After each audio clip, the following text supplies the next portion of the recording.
Okay, hello everyone. Ang lecture natin ngayon tungkol sa developmental psychology. Magdi-discuss tayo ng isang concept very related to DevPsych, yung tinatawag na mortality salience. But before that, gusto ko muna magbasa ng biblical passage na may kinalaman sa mortality salience. So, teach us to number our days that we may present a heart of wisdom. From the book of Psalms, chapter 90, verse 12. Etong mortality salience na to, gumawa na ako ng lecture dito before. If I'm not mistaken, a year ago, kaya nilagyan ko dito 2023. Kasi meron akong 2022 version, ito yung thumbnail ko dyan. So the reason why, meron na naman akong lecture on mortality salience kasi marami akong bagong insights and examples about this very important concept. Pero pwede din naman, no? Panoorin nyo tong lecture ko dito, tapos i-combine nyo sa lecture ko ngayon para mas maging malalim yung understanding nyo on mortality salience. According to the APA, ito ang definition ng mortality salience. Focus lang muna kayo sa red words. Awareness of the inevitability of one's death. Yung ibang sinabi dyan, gagawa na lang natin ng ibang content. Focus lang kayo sa red words. Kung ipaparaphrase ko to, yung mas madaling intindihin, mortality salience is the degree of your awareness. Gaano ka ka-aware that death is happening to the self. Sa simpleng Tagalog, gaano ka ka-aware na ikaw mismo bilang taong nabubuhay, one day, mamamatay ka. Or anytime, pwede kang mamatay. So kung gaano ka ka-aware doon sa fact na yon, na anytime pwede kang mamatay, one day mamamatay ka, mataas yung mortality salience mo. In our everyday language, ito yung mga sinasabi ng mga taong matataas yung mortality salience. Mamamatay ako, or malapit na ako mawala, or anytime pwede ako mawala, or kapag nagbibilin yung mga lolo at lola o yung mga parents, bahala ka na sa mga kapatid mo pag wala na ako. So the reason why nasasabi nila yung mga statements na yan, mataas kasi yung mortality salience ng tao. That's why in connection to this, no, it's not surprising na karamihan ng mga taong matataas ang mortality salience yung mga matatanda. Diba? Kasi yung mga matatanda, marami nang nangyayari sa katawan nila na talagang death is imminent. Ibig sabihin, malapit na. Diba? Yung mga matatanda, sila? Madalas may sakit. Marami din silang mga na-attenan ng mga lamay, deads na yung mga kaibigan nila. So, naku-question din nila yung sarili nila, sila kaya yung susunod? Or kailan kaya sila mawawala? Kasi sa class list, sila na lang yung natira. Diba? Or there are times, lalo na kapag matindi yung sakit sa katawan ng matanda, feel na nila na malapit na talaga silang mawala. Kaya again, it's not surprising why in different developmental stages, isa sa pinakamataas ang mortality salience kapag pumasok ka na sa old age. Although I want to emphasize this, kaya sinabi ko dito, though not exclusive, pwedeng nasa earlier developmental stages ka, mataas pa rin ang mortality salience mo. And in fact, in this lecture, ang sasabihin ko, maganda yon. Na kahit wala ka pa sa old age, mataas na yung mortality salience mo. Yan nga yung isang application natin later on. No? I'm getting ahead of myself here, pero sabihin ko na, dapat kahit bata ka pa, mataas ang mortality salience mo. Okay, so before we talk about that, some other information about mortality salience, no? Alam na natin yung definition niyan. Mortality salience is something that we can measure. Pwede nating sukatin. Para sa mga nag-aaral dyan ng psychometrics, ang isang instrument na ginagamit para sukatin ang mortality salience is the MMAMM. Multidimensional Mortality Awareness Measure and Model. Kapag kinuha mo tong test na to, yung overall score mo, it represents how high or how low your mortality salience is. So isa ito sa mga psychological variables that we can measure in developmental psychology. At itong mortality salience, dahil nasusukat, kaya din nating i-manipulate. Ganyan kasi sa psychology, no? Karamihan ng mga variables that we can measure through instruments, kaya din nating ma-control. Ibig sabihin, pwede nating pataasin, pwede nating pababain. And in the literature on mortality salience, marami mga techniques na ginagamit in laboratories kung paano pinapataas yung mortality salience. Some examples are the following. papasulatin ka ng essay about death. Number 2, papakitaan ka ng mga pictures or words associated with death. Or pwede kang i-expose sa mga places associated with death. So kapag ang tao na-expose siya sa sementeryo or nakakita siya ng bangkay ng tao, according to studies, no, ang effect nun, tumataas yung mortality salience ng tao. Outside the laboratory, in our everyday experience, yung number 4, may mga natural events na nagpapataas ng mortality salience natin. Ito yung mga events outside the laboratory. Yung kapag na-experience mo in your everyday life, most likely, mataas ang mortality salience. Like for example, kapag may mga celebrities na namamatay. Lalong-lalo na kapag yung celebrity idol mo, tinitingala mo na matay, hindi mo maiwasan na i-relate yung sarili mo sa death. Kung si idol nga namatay, ano pa kaya ako? Yan. So kapag na-connect mo yung death of your idol to yourself, in a way, tumaas yung mortality salience mo. Or for example, kapag uma-attend ka ng mga lamay, uma-attend ka ng mga libing, kung sino man yung namatay, kakilala mo, kamag-anak mo, syempre, nakakita ka ng dead body, nakakarinig ka ng mga messages about death, yun kasi yung message ng pastor sa wake, tumataas yung mortality salience mo. Or, for example, nagkaroon ka ng sakit, tapos yung sakit mo matindi, talagang hindi mo alam kung gagaling ka pa, in a way, maiisip mo yan is it my time? Kukunin na yata ako ni Lord. So, yung mga ganyang experiences, pampataas yan ng mortality salience. Dito ngayon papasok yung major claim ng lecture natin on mortality salience. No, according to DebPsych research, maganda pala sa tao na mataas yung mortality salience. Or in the language of developmental psychology, pwede na rin sa clinical psychology, this is a protective factor. Pinoprotektahan ng mortality salience yung mental health natin. And this finding is very in line with what David wrote in the book of Psalms. Kung babasahin ninyo, so teach us to number our days that we may present a heart of wisdom. Nasaan yung mortality salience? Sa Psalm 90 verse 12, yung number our days. Kapag sinunod mo kasi yung utos na yan, number our days, it means maging aware ka na one day mamamatay ka. Maging aware ka na limited na lang yung oras mo sa buhay. Diba? Mortality salience yun eh. Pero kung titignan mo yung passage, anong effect nun? Kapag ninumberan mo yung days mo, pinataas mo yung mortality salience mo, maganda ang effect. Magkakaroon ka raw ng heart of wisdom. Ito yung effect.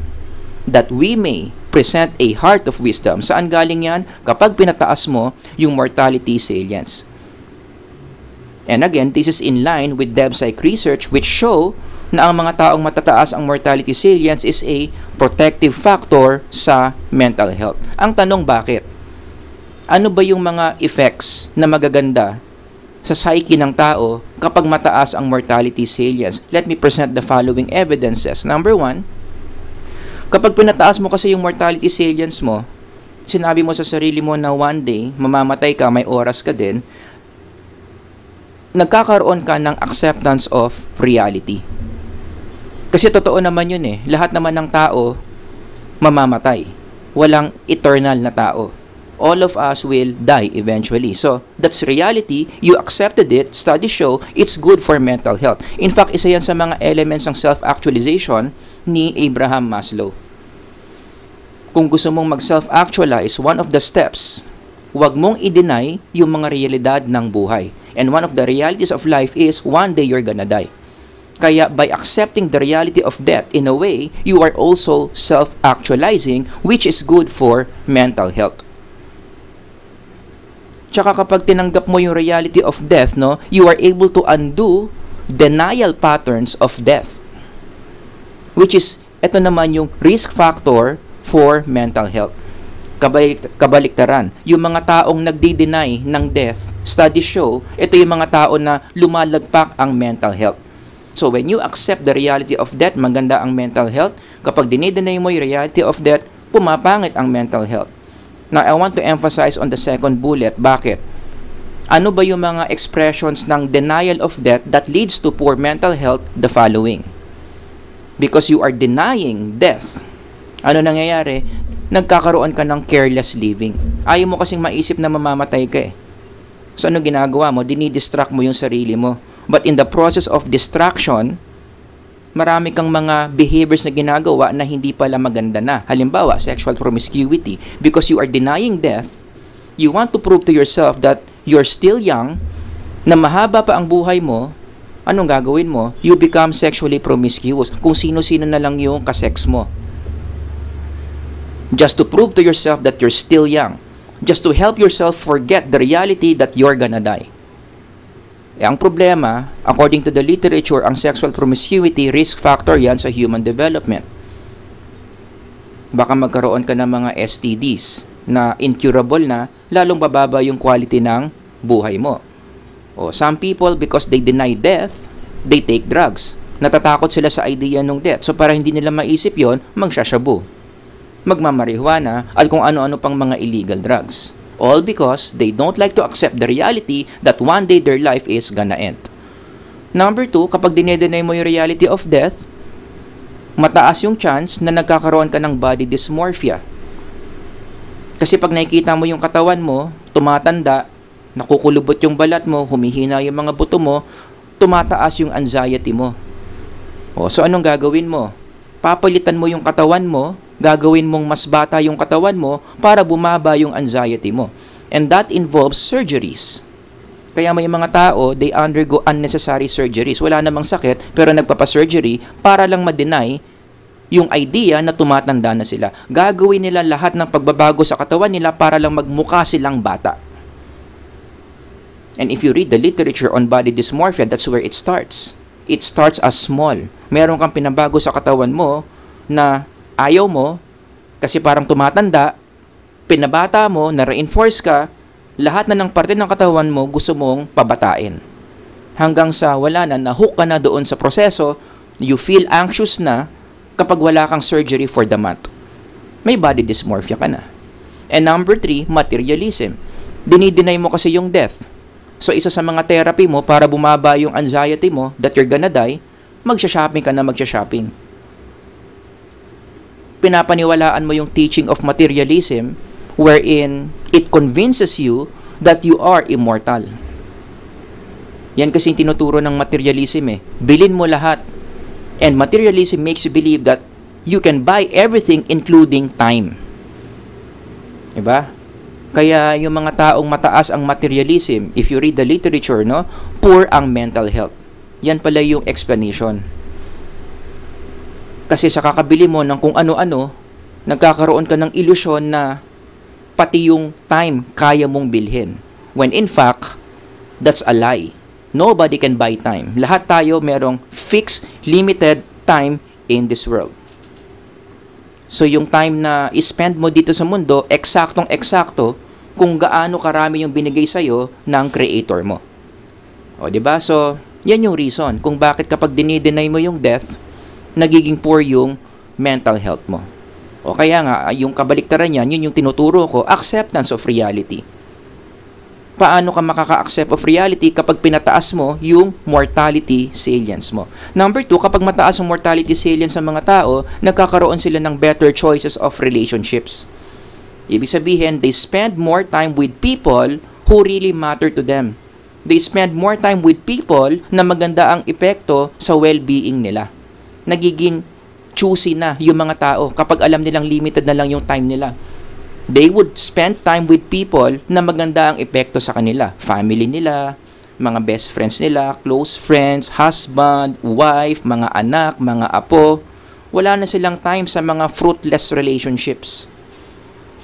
Kaya yung mga tao na aware na limited lang yung time nila, less likely silang nagsasayang ng oras through establishing unfruitful relationships. Like for example, Tinder. Mas pipiliin na nila yung reunion kumpara sa Tinder. Ang Tinder kasi, mababa talaga yung quality of relationships that you're gonna get kapag yan yung tool na ginamit mo to establish relationships. And we have data for that. Marami mga tao, ang epekto sa kanila ng Tinder, tumataas yung anxiety, bumababa yung well-being kasi yung mga relationships na na-form in this dating app, poor ang quality. Imbis na nakakataas ng well-being, pinapababa pa kasi niloko sila ng ka-eyeball nila sa Tinder. inabuse sila ng kamit nila sa Tinder, kinidnap sila ng kamit nila sa Tinder, so on and so forth. Kaya yung mga taong aware na limited lang yung oras natin, hindi na nag-aaksaya ng oras sa mga dating apps na yan. Ano na lang gagawin nila? Reunion. Diba? So, pupunta sila sa mga kamag-anak nila na matagal na nilang hindi nakita, and they're gonna express their love and concern for these people, tumataas yung well-being nila.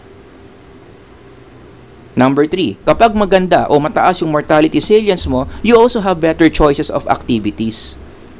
Dahil alam mo na limitado na lang yung oras mo, nililet go mo na yung mga activities that are irrelevant. Kasi alam mong konti na lang yung oras mo eh. Bakit mo pa aaksayahin yung konting oras mo sa mga activities na wala namang kakwenta-kwenta? Ano bang ibig sabihin ng activities na walang kakwenta-kwenta? Ito, yung nakikita nyo on the screen. Activities not related to your purpose or mission in life. Mga activities na wala namang contribution sa psychological growth mo. Hindi ka naman tumatalino, hindi ka naman gumagaling, hindi naman gumaganda well-being mo. Or mga activities na sinisira lang yung katawan mo. Dahil alam mo na yung oras mo limited lang, sukang-suka ka sa mga ganyang activities. Diba? Kaya tignan nyo, yung mga tao na alam nila, konti na lang yung oras nila. May mga taning na yung mga buhay nila kasi meron silang matinding sakit, meron silang cancer, or leukemia. Ano yung mga bagay na gusto nilang gawin? Ang daming studies dyan. And if you analyze all those things that these people want to do, halos lahat ng nasa listahan, i-zoom in natin, mga relevant activities. Activities that are worth doing. Ayan, basahin nyo na lang yung mga nasa listahan. Spending more time with people that they love, making a difference in the life of other people, doing good things to others. Yan yung mga activities na gustong gawin ng mga tao na alam nila, konti na lang yung oras nila. And let's reverse this analysis, no? Tignan mo naman yung mga regrets of the dying. Diba? If you come to think of it, ito raw yung mga bagay na sana nagawa ng mga tao na malapit nang mamatay. Ang tanong dito, in the first place, bago pa sila magkasakit, bago pa nila nalaman na konti na lang yung oras nila, bakit ba hindi nila ginawa yung mga to? Kaya nga naging regrets yun eh. Kasi hindi nila nagawa yung mga yan. Anong cause? Bakit hindi nila nagawa yung mga magagandang bagay na to? Ang sagot, again, materialism. Naniwala kasi sila sa materialism wherein ang isa sa mga kasinungalingan ng sinasabi ng materialism is we have a surplus of time. Technique nila yan eh. Iko-convince ka nila na marami ka pang oras para hindi ka mag-focus sa mga bagay na talagang magaganda. Mag-focus ka sa mga bagay na bibilhin mo. Mag-focus ka sa mga episodes ng Netflix kasi marami ka pang oras para mag-enjoy. Chill lang, relax ka lang. Kaya sa materialism, yan din yung reason kung bakit ang death, the issue of death is considered a taboo. Huwag natin pag-usapan yan. Hindi dapat pinag-uusapan yan. Dapat enjoy lang tayo. Dapat good time lang tayo. Dapat good vibes lang tayo. Yan ang katuruan ng materialism. Again, materialism stops you from doing these things that are supposed to be sana nagpapaganda ng mental health mo. Again, bakit hindi mo ginawa in the first place? You were fooled by materialism that you have a surplus of time. Pero once na-realize mo na konti na lang ang oras mo, tingnan mo, yung mga choices mo ng activities, yung mga relevant, yung mga nagmamatter, yung may mga magagandang epekto sa buhay ng ibang tao. At yan, nangyayari nga lang yan kapag tinanggap mo sa sarili mo na konti lang ang oras mo sa mundo. Pero syempre, gusto kong magbigay pa ng other examples dito, no? Ano ba yung mga irrelevant activities na yan para maiwasan ninyo? Ayan. Syempre, yung Netflix. Hindi ko naman sinasabing huwag kayo mag-Netflix, no? Pero kung malaking chunk ng oras nyo araw-araw, binubuhos nyo sa Netflix, imagine niyo, araw-araw nababawasan yung oras mo. Napupunta ka malapit sa death day mo. Pero kinukuha ng Netflix isang episode, ilan? 45 minutes. 5 episode yung pinanood mo, o ilan yun? 45 minutes times 5. Yun yung total amount of hours na wala kang napala. Wala kang value na create. Kasi yung panonood mo ng Netflix, fruitless, one of the irrelevant activities. O, yung pagbibisyo mo, yung pag-inom-inom mo, yung paninigarilyo mo, nasayang na oras mo, nasira pa katawan mo. Nagkaroon ka pa ng bukol sa baga. Lalo tuloy bumilis yung oras mo. Lalong nabawasan. O, yung pagsha-shopping, isa pa yan. Maraming mga tao ginagamit yung shopping, again, to deny the reality of death. Pero ano ba talagang na-achieve mo nung nag-shopping ka? Sino lang pinasaya mo dyan? Yung sarili mo. Nabawasan pa yung pera mo. Yan. So, yan yung mga examples ko ng mga irrelevant activities na again, most likely mong gagawin kapag naniniwala ka that you have a surplus of time. And how can you undo it? Paano mo makukumbinsa yung sarili mo na wala kang surplus of time kapag pinataas mo yung mortality salience mo? And last one, number 4, ito yung pinaka-paborito ko, kapag pinataas mo yung mortality salience mo, mas magiging focus ka sa mga spiritual ideas. Common yan sa mga tao na may taning na ang buhay. Observe mo sila. Ano yung madalas nilang iniisip pag alam nilang anytime they could die? They think about God, afterlife, salvation, grace, heaven, hell, forgiveness. And studies show that the more people think about these things, mas nagiging maganda ang mental health. Mas nagkakaroon sila ng peace of mind, bumababa yung death anxiety nila, mas gumaganda yung relationships nila because they begin to forgive those people who offended them in the past. Which, by the way, it's a very good predictor of mental health, forgiveness.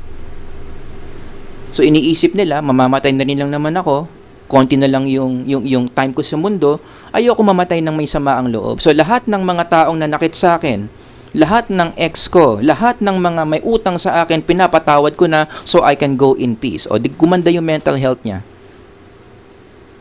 Nagigets nyo? No? So, the more a person thinks about these things, mas gumaganda ang mental health. Kailan naiisip ng tao tong mga to? Kapag mataas ang mortality salience. In fact, may article about this I highly recommend you read this. Ang title, Belief in Supernatural Agents in the Face of Death by Norenzayan and Hansen. Nakita nila na yung mga tao na may mga taning na yung buhay, tumataas yung mortality salience nila, ano nangyayari? Boom! Mas naniniwala na sila, mas nagiging open sila sa mga spiritual ideas. Kaya nagiging religious sila. They talk about God more frequently. They begin to read the Bible, so on and so forth. And again, those behaviors caused by increase in mortality salience, maganda ang epekto niyan sa mental health natin. Pero ang tanong, bakit? Let's dig deeper. Bakit kapag inisip mo itong mga spiritual ideas na to, mas gumaganda yung mental health natin? Anong explanation dyan? It has something to do with our nature. Why do we experience good things when we think about spiritual ideas? Because we are spiritual beings in the first place. We are not our bodies. We are spirits in the body. Again, I go back to Genesis for this. Then the Lord God formed man from the dust of the ground and breathed the breath of life into his nostrils, and man became a living being. Kaya tayo buhay because of the spirit that we are that entered our body. Mga spirito tayo. And as spirits, meron tayong mga psychological needs, which are exactly the things that we think about kapag mataas ang mortality salience natin. As spiritual beings, we need to process information like this: God, afterlife, salvation, grace, heaven and hell, forgiveness. Kaya yung mga taong matataas ang spirituality, which means they think about this a lot, magaganda ang mental health. Gets? Bakit ba natin pinag-uusapan to? Again, paulit-ulit ako, but it's very important. Kailan naiisip ng tao yung mga spiritual needs na to? When they realize that their life, that their time here on earth is limited. So in summary, ito yung mga magagandang effects ng mortality salience sa development ng tao. We begin to accept reality, better choices of relationships, better choices of activities, and we become more focused on spiritual ideas, which these ideas are the needs of our spirit in the first place. Kaya tugmang-tugma na naman dito yung sinabi ni David. Anong sinabi niya? Kapag pinataas mo yung mortality salience mo, meaning you number your days, you gain a heart of wisdom. Yun pala yung wisdom na sinasabi niya dito. In the scientific language, wisdom means wisdom of the following things. wisdom of accepting reality, wisdom of who to connect with, wisdom of choosing what to do, wisdom of talking about things that really matter such as spiritual ideas. Yun. Kaya sana mapansin nyo dito yung intersection ng God's Word and scientific studies. Kaya dito ka rin bibilib sa Bible Na-establish na nung Bible yung truth na later on lang na-confirm ng science. Yung mga conclusions ng Bible, kahit walang scientific data, tama. Nakukonfirm later on na yung mga ideas ng Bible, scientifically confirmed na tama kapag nakakuha na tayo ng data. Diyan ka bibilib sa Bible. The Bible does not need science to be accurate, but science confirms the accuracy of God's Word. Siyempre, alam niyo naman siguro kung ano na ang conclusion ko dito, kung anong application dito. Kung gusto mong maging maganda ang development mo, ang human development mo, kailangan pataasin mo yung mortality salience mo. And I want to emphasize, regardless of age. Huwag niyong iisipin na ang tamang panahon para pataasin ang MS is kapag matanda na. No. Nung sinabi ni David to, wala siyang sinabi ditong age kung kailan dapat gawin to. The earlier, the better. Ideally nga, bata pa lang dapat aware na siya na limited lang yung buhay niya. Teenager pa lang, aware na siya na limited lang yung time niya sa buhay. Para maaga niyang na-experience yung positive effects of having high levels of mortality salience. So, ang tanong, paano? What are the different ways on how we can increase our mortality salience? Number one, it starts with acceptance.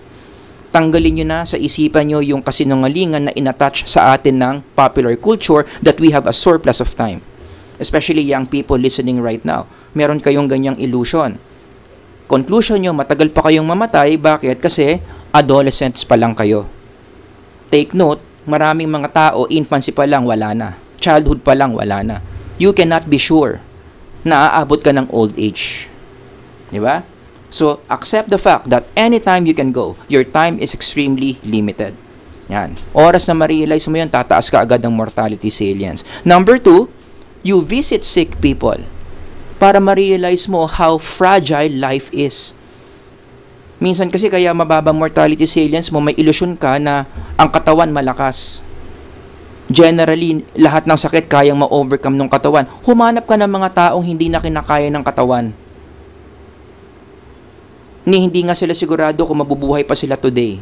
When you see these people, you will realize how fragile life will be. Tataas ang mortality salience. Number three, attend funerals. Ito, napaka-controversial na teachings ito, but even in the literature, may magagandang effects kapag yung tao uma-attend ng funerals, lalong-lalo na kapag yung namatay yung kamag-anak nila.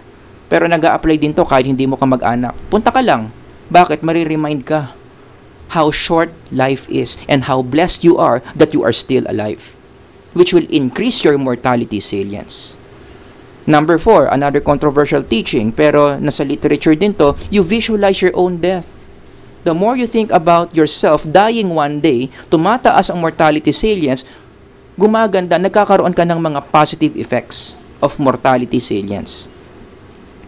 Again, it sounds counterintuitive, parang parang ang morbid naman ng number 4, but we have a lot of evidences to prove that this is a good psychological thing. The more you visualize your own death, mas nakikita mo sarili mong mamamatay, tumataas ang mortality salience, na-enjoy mo yung benefit ng mataas ang mortality salience. And number 5, ito yung qualifier ko for numbers 1 to 4, or qualifier ko for mortality salience in general. Understand death and afterlife in the biblical perspective. Kung baga sa psychological research, this becomes a moderator variable. Kasi, in the literature, magiging honest ako sa inyo, may mga tao na mataas ang mortality salience nila, pero hindi nila na-enjoy yung positive effects. Got that? Imbis na maganda yung effects sa kanila, ng mataas ang mortality salience, negative, nadidepress sila, tumataas yung anxiety nila. Bakit? Anong pinagkaiba ng mga ganong tao sa mga taong mataas ang mortality salience pero positive yung benefits na na experience. It has something to do with how you process the idea of death and afterlife. Kaya nga sabi ko dito, dapat yung mortality salience mo is in line with biblical teachings, which involves you to believe that there is a God and there is afterlife after you die. Si Kristo, sinabi niya sa mga disciples niya, na-anxious yung mga disciples niya about His own death. So anong ginawa niya? Ginawa niya ng positive interpretation yung death na mangyayari sa Kanya. In my Father's house are many rooms. If it were not so, would I have not told you that I am going there to prepare a place for you? Yes, malapit na ako mamatay, but it's only my body that's gonna die. But my spirit, the one that matters more, will still live.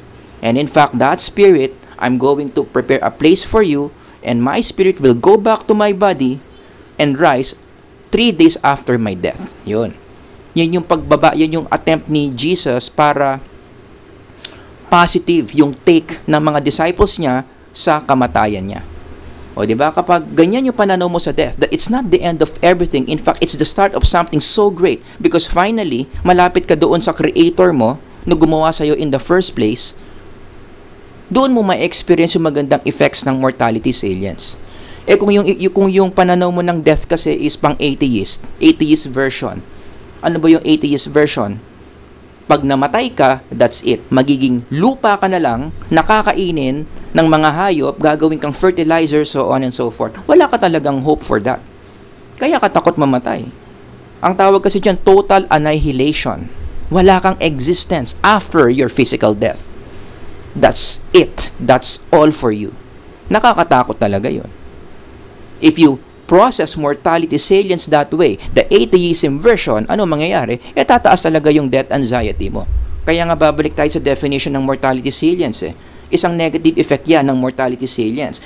Tumataas yung death anxiety mo. But this is only true for people who process death in the lens of atheism. Kaya nga sabi ko, moderating variable yan eh, in psychological research. Yung epekto ng mortality salience sa well-being mo depende. If you understand death in the biblical perspective or death in the atheistic perspective.